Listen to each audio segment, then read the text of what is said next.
Ukraine appears to be giving up its fight for Mariupol, at least for now, ending a battle for a city that is key to Russia's strategic ambitions and has taken enormous significance for Ukrainian resistance.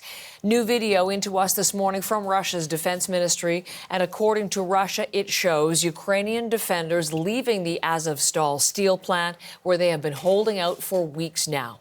It's unclear exactly when this recording was made, but it shows both wounded troops and soldiers who are able to walk out on their own.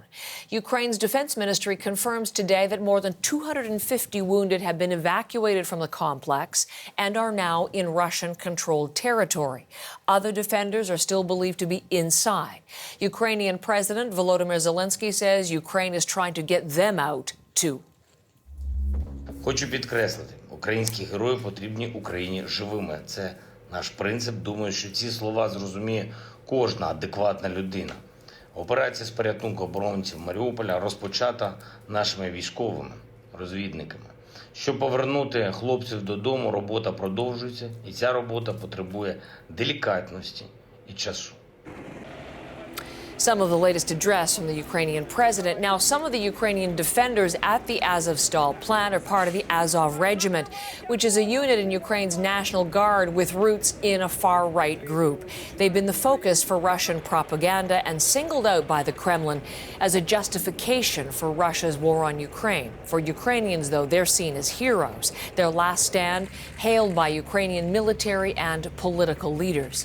Families of the Azovstal defenders have been making emotional calls for an international assistance to save them, appealing to world leaders, to the United Nations, and to the Pope. Briar Stewart is part of our CBC News team in Ukraine and has the story now of the families and their new fears for the soldiers' fate.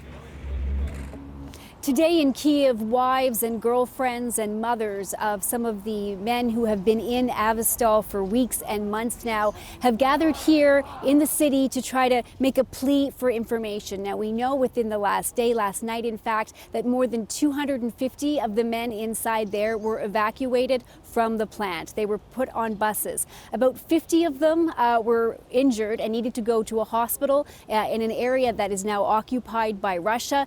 The rest of them were taken to a different community, also occupied by Russia. And we understand that there's a prisoner of war negotiation that has been taken place, and there will be an exchange of these men at some point. But the issue for all of these women here is that they simply have no information. A lot of them haven't heard from their loved ones in weeks. They kind of get sporadic texts. They don't know whether they're injured. They don't know whether they're still in the plant, whether they've been evacuated. And Ukrainian officials say that there are fighters still inside there. So it's not clear why everybody wasn't evacuated, but there is just a lack of information, and that is what is worrying the most for everyone here. I don't know where he's now, but I believe in the best. I believe in the best what could be.